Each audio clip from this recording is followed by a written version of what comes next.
Hey, what is going on? This is Rob from Panter, and today I'm going to show you how to create this blurry glass effect in Illustrator. Alright, first step is to have a black background. So let's check the fill, uncheck the stroke. So click on the stroke, click on the none, click on the fill, select the black color, and we're going to make it black, of course, so the glass can pop really good with the colors. And of course, select the rectangle tool from here, pull it like this. Go to the layers, lock it here, create a new layer, and we're gonna work on this layer. Alright, so we're gonna create two circles, right? I'm gonna change the color of the circle so we can see what we're doing. Gonna select the ellipse tool, press and hold Shift plus Alt, scale it up.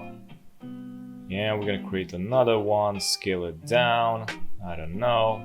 And of course we're gonna need a rectangle from here, and I don't know, just we're gonna create a card. Okay, we're gonna create a card how everyone does it, and select the direct selection tool. Just go to these little dots in here and make it a little bit more rounder. I'm gonna recolor this to white and gonna make these with a little bit of gradients. So click on the gradient, click on this one. If you don't have the gradient, go to Windows and select the gradient.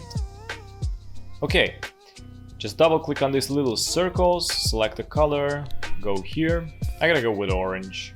Go to this, double click here, gonna go with this one, same thing here, recolor it. Let me see if I try it out with the blue. Alright, I'm gonna arrange these, something like this. And I also need to make these uneditable, so I gotta go to the Pathfinder and go to Unite. If you don't have the Pathfinder, go to Windows and select the Pathfinder. Usually it's not there, you need to select it from the Windows.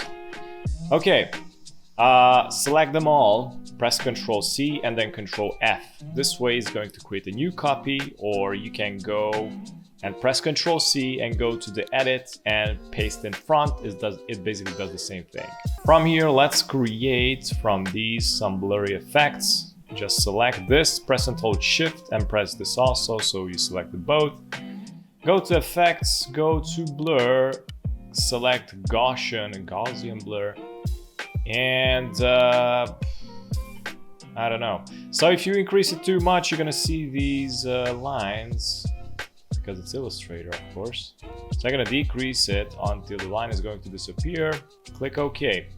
So if I want like more blur, this artboard is basically on 1080p.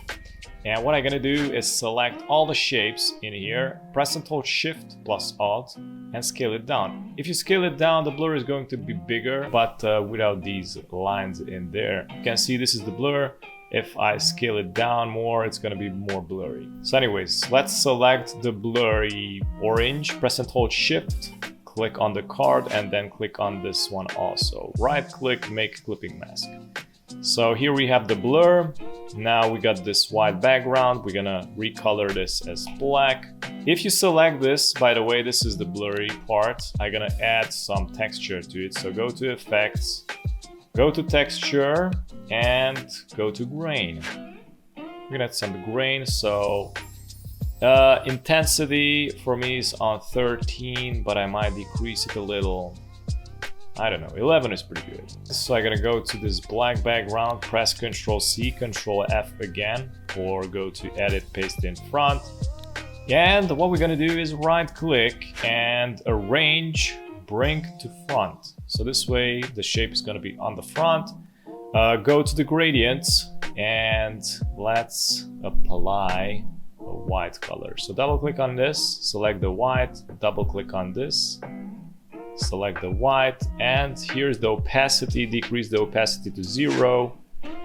So we're gonna create a nice reflection. Press G. If you press G, it's gonna show this line, and we can basically pull this in order to create this nice glowy transparent effect. I'm gonna click on it. Here's the opacity, decrease the opacity to, I don't know, 46 or something like that.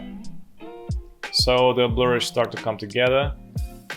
I'm gonna press Control C, Control F again. Increase the opacity, and here you can see of course the fill. We're gonna swap it to stroke, so press on these little arrows to swap it, and we're gonna increase the stroke thickness. 1.5, it should do the job, I think. Yeah, it's still visible. Okay, I'm gonna leave it like this. All right, we're gonna copy paste the logo, Control V. I'm gonna modify, by the way, the text. It's a really good idea to unite all the letters because we're gonna apply stroke. So right click on group, I'm gonna show you how. As you can see, the P and the A and the A and the N are connected together, and the main idea is connect all of them together.